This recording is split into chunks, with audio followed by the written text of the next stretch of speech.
Hello, आज हम start करने जा रहे हैं रीजनिंग सीरीज़ का पार्ट 9।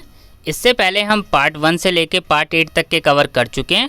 तो पार्ट 1 से लेके पार्ट 8 तक के लिंक आपको डिस्क्रिप्शन में मिल जाएंगे, तो आप वहां से देख सकते हैं। बाकी आप चैनल की प्लेलिस्ट से भी देख सकते हैं पार्ट 1 से लेके पार्ट 8 तक के। तो स्टार्ट करते हैं हम क्वेश्चन नंबर 41 से। Question number 41, Shyam walks a distance of 3 kilometre towards north. अब आपको ये पता चल गया ये जो क्वेश्चन है वो डायरेक्शन वाला क्वेश्चन है। तो डायरेक्शन वाला क्वेश्चन कैसे करना है ये मैंने आपको बताया। सबसे पहले आपको क्या करना है, डायग्राम बना लेना है और आपको हमेशा सामने की तरफ क्या लेना है, नॉर्थ। ये आपको ध्यान रखना है। ये हो गया हमारा साउथ और ये हो गया हमारा ईस्ट और ये हो गया वेस्ट। सबसे पहले आपको इतना काम कर लेना है, डायग्राम बना लेना है, ठीक है, ऐसे। उसके बाद अब क्वेश्चन जैसे बोलेगा आपको उसके अकॉर्डिंग चलना है। तो आइए हम क्वेश्चन जैसे बोलता है उस हिसाब से हम जो है डायग्राम बनाते हैं इसका। तो देखिए क्वेश्चन में क्या बोल रहा है, Shyam walks a distance of 3 kilometer towards north. पहले हमें श्याम की ओरिजिनल पोजीशन बनानी पड़ेगी। ये रही, मान ली हमने कि ये श्याम की क्या है, ओरिजिनल पोजीशन है।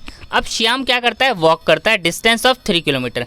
कितना चलता है, 3 किलोमीटर चलता है। किस डायरेक्शन में, टूवर्ड्स नॉर्थ। नॉर्थ मैंने आपको बताया सामने की तरफ रखना है। तो ये जो है 3 किलोमीटर्स हम आ गए, ठीक है, नॉर्थ की तरफ। याद रखना है, आप यहाँ पर हैं, ठीक है। Next, then turn to his left. उसके बाद क्या करना है, लेफ्ट। अब देखिए लेफ्ट क्या होगा, अगर हम बात करें राइट आपका ये होगा और लेफ्ट आपका ये होगा। तो श्याम के अकॉर्डिंग राइट क्या है, ये है, और लेफ्ट ये है। तो क्वेश्चन में क्या बोल रहा है, then turn to his left, और वो क्या हो रहा है, अपने लेफ्ट हो जा रहा है, ठीक है। हम लेफ्ट करके एंड वॉक 2 किलोमीटर, 2 किलोमीटर आगे।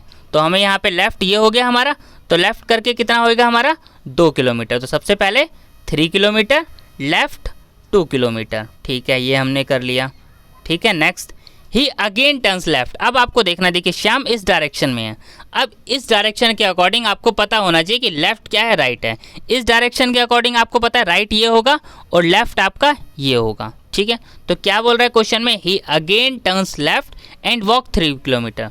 तो अगेन जो है श्याम टर्न करता है लेफ्ट और कितने किलोमीटर वॉक करता है, 3 किलोमीटर, ठीक है, 3 किलोमीटर हो गए। अगला, एट दिस पॉइंट, ठीक है। अगला, he turn to his left. अब देखिए श्याम किस डायरेक्शन में, इधर डायरेक्शन में। अब इसके अकॉर्डिंग आपको पता होना चाहिए लेफ्ट होगा, राइट क्या होगा और लेफ्ट क्या होगा। तो आपको पता है राइट इस साइड होगा और लेफ्ट इस साइड होगा। तो at this point he turn to his left and walk for 3 kilometre. तो क्या हुआ, लेफ्ट जाना है कितना, 3 किलोमीटर। तो ठीक है, 3 किलोमीटर ये आपका आ गया ये, ठीक है। उसके बाद क्या बोल रहा है क्वेश्चन में, how many kilometre is he from the starting point. तो स्टार्टिंग पॉइंट से वो कितना किलोमीटर जो है दूर है। अगर हम बात करें तो ये लाइन पूरी कितनी है, 3 किलोमीटर। और देखिए स्टार्टिंग पॉइंट था ये था, जैसे कि आप लोगों को पता है स्टार्टिंग पॉइंट। तो देखिए ये 2 किलोमीटर है, तो इसका मतलब ये भी क्या होगा, 2 किलोमीटर। तो ये 2 किलोमीटर है, ये भी 2 किलोमीटर है और ये पूरा 3 किलोमीटर है।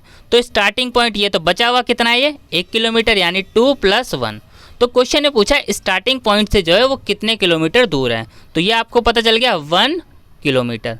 तो इसका इसमें करेक्ट ऑप्शन क्या हो जाएगा, डी, 1 किलोमीटर। मैं आपको एक बार फिर समझाता हूँ। देखो क्वेश्चन में क्या बोल रहा है कि Shyam walk a distance of 3 kilometre towards north. Shyam क्या कर रहा है, 3 किलोमीटर नॉर्थ की तरफ जा रहा है, ठीक है, 3 किलोमीटर नॉर्थ की तरफ। Then turn to his left. अब देखिए लेफ्ट क्या होगा, राइट आप ये होगा और लेफ्ट ये होगा। तो लेफ्ट कितना, 2 किलोमीटर, ठीक है, लेफ्ट 2 किलोमीटर। ही अगेन टर्न लेफ्ट। देखा अब लेफ्ट, आपको यह ध्यान रखना है कि ये राइट होगा और ये लेफ्ट होगा। तो फिर आपने क्या करा, ये लेफ्ट, लेफ्ट कितना, 3 kilometre. At this point he turn to his left. तो अगेन लेफ्ट, तो देखिए राइट ये हो जाएगा और लेफ्ट ये हो जाएगा, और लेफ्ट करके कितना वॉक, 3 किलोमीटर। तो ये टोटल 3 किलोमीटर हो गया। ये आपको पता है 2 किलोमीटर है, तो ये भी कितना होगा, 2 किलोमीटर। तो ये बचा हुआ कितना होगा, 1 किलोमीटर। श्याम का स्टार्टिंग पॉइंट क्या था, ये था। तो अब कितनी दूर है, 1 किलोमीटर। तो आंसर क्या हो जाएगा, 1 किलोमीटर, ठीक है। तो 41 का करेक्ट ऑप्शन क्या हो जाएगा, डी, 1 किलोमीटर। डायरेक्शन वाले क्वेश्चन आपको याद रखना है, आपको डायग्राम बना के सॉल्व करने हैं। अभी हम टॉपिक वाइज भी जब कवर करेंगे तो आपके और भी अदर क्वेश्चंस प्रैक्टिस भी हो जाएंगे अच्छे से। तो इसलिए अभी हम पहले सारे पास्ट ईयर के क्वेश्चंस कवर कर रहे हैं, ठीक है। आइए नेक्स्ट क्वेश्चन देखते हैं, क्वेश्चन नंबर 42। 42 देखिए, wall is related to bricks in the same way as book is related to. तो अब आपको पहले इसका मीनिंग समझना पड़ेगा, कहना क्या चाह रहा है क्वेश्चन में, तभी आप आंसर दे पाएंगे। तो जैसे कि आप लोगों को पता है कि वॉल का किससे रिलेशन बना है, ब्रिक से। तो आपको पता है कि अगर हम बात करें वॉल यानी दीवार और ब्रिक्स मतलब क्या होता है, पहले आपको मीनिंग पता होना चाहिए। ब्रिक्स मतलब होता है ईंटें। तो दीवार जो होती है वो अगर बात करें तो हम कैसे बनी होती है, ईंटों से बनी होती है। तो in the same way as book is related, तो बुक किससे रिलेटेड होगी, क्या स्टोरी से रिलेटेड हो सकती है, क्या नॉवेल से रिलेटेड हो सकती है। बुक क्या स्टोरी या नॉवेल से बनती है, नहीं।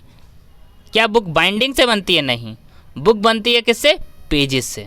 बुक किससे बनती है, पेजेस से। तो ये आपको पता है। तो किताब किससे बनेगी, पन्नों से बनेगी। जब दीवार ईंटों से बन रही है तो किताबें किससे बनेंगी, पन्नों से। तो इसका करेक्ट ऑप्शन क्या हो जाएगा, ए, पेज। तो 42 का करेक्ट ऑप्शन क्या हो जाएगा, ए, पेज। आइए नेक्स्ट क्वेश्चन करते हैं, क्वेश्चन नंबर 43।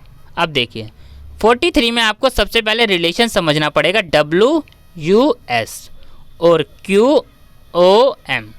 तो आपको चेक करना पड़ेगा कि इनके बीच में रिलेशंस क्या है, ठीक है। तो अगर आप चेक करेंगे W से Q यानी पीछे की तरफ जा रहे हैं, U से O पीछे की तरफ जा रहे हैं और S से M पीछे की तरफ जा रहे हैं। तो इसका क्या मतलब है कि कहीं ना कहीं माइनस हो रहा है। तो सबसे पहले आप इसमें चेक करेंगे माइनस हो रहा है या नहीं हो रहा है। तो अगर आप W से Q की तरफ जाते हैं तो आपको चेक करना पड़ेगा कि कितना माइनस हो रहा है। तो आप अगर इसको ध्यान से चेक करेंगे तो यहाँ पे जो है -6। तो देखिए W से अगर आप Q की तरफ जाएंगे तो WVUTSRQ तो 6। तो यहाँ पे जो डिफरेंस है वो डिफरेंस है 6 का। वैसे ही U से O का करेंगे आप और ऐसे ही S से M का करेंगे। तो ये काफ़ी आसान क्वेश्चन है, इसलिए मैं इसको आपको डायरेक्ट आंसर बता दे रहा हूँ। तो 43 का जो हमारा इसमें जो करेक्ट ऑप्शन आएगा वो आएगा C, ठीक है।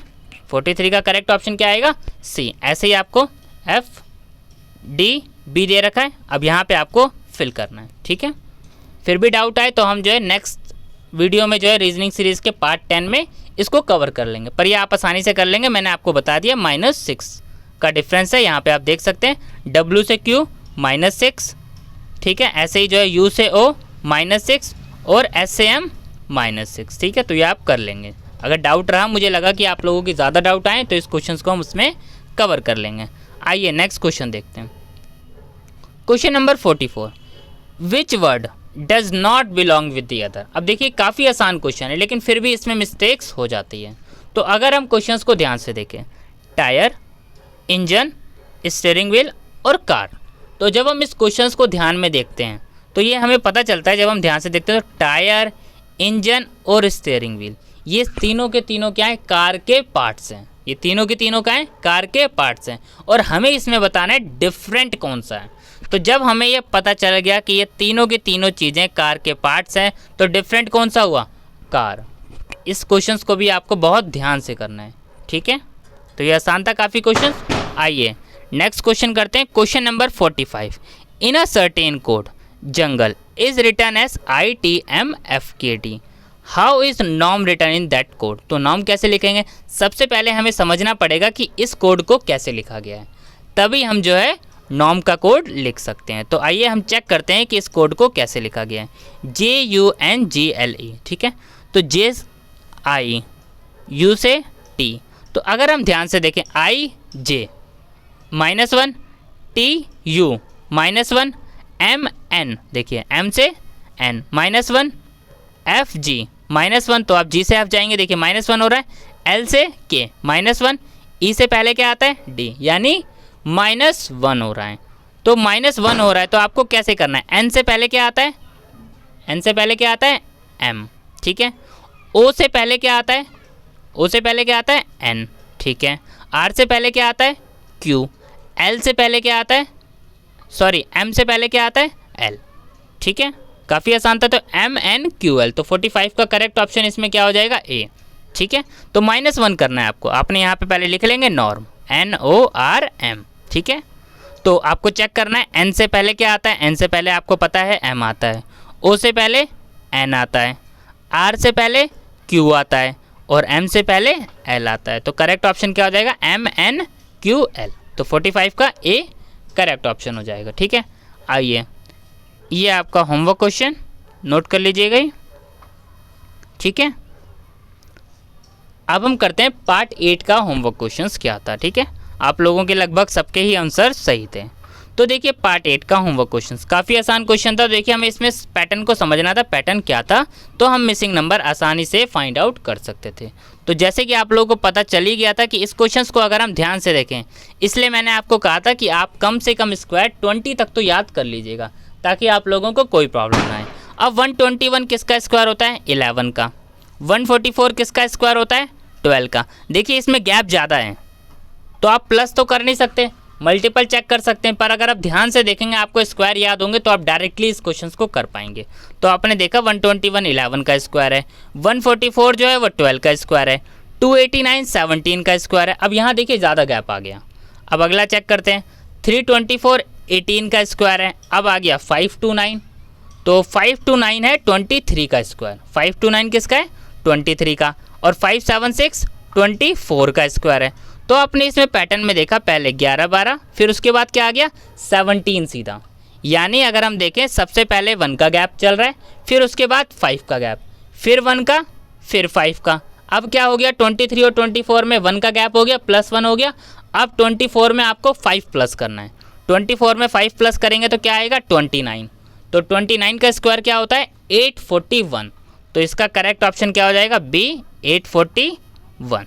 ठीक है, तो पैटर्न क्या रहा है इसमें? 11 का स्क्वायर आया पहले हमारा, फिर 12 का स्क्वायर, फिर 17 का स्क्वायर, फिर 18 का स्क्वायर, फिर उसके बाद 23 का स्क्वायर और फिर 24 का स्क्वायर। तो हमने इसमें पैटर्न देखा पहले +1 एक तरीके से, फिर ये +5, फिर +1, फिर +5, फिर +1 और फिर क्या होगा +5, तो 29 का स्क्वायर। तो इसका करेक्ट ऑप्शन क्या हो जाएगा? बी 841 इसका करेक्ट ऑप्शन हो जाएगा। ठीक है, ये था हमारा रीजनिंग सीरीज़ का पार्ट 9। मिलते हैं पार्ट 10 में। Thank you.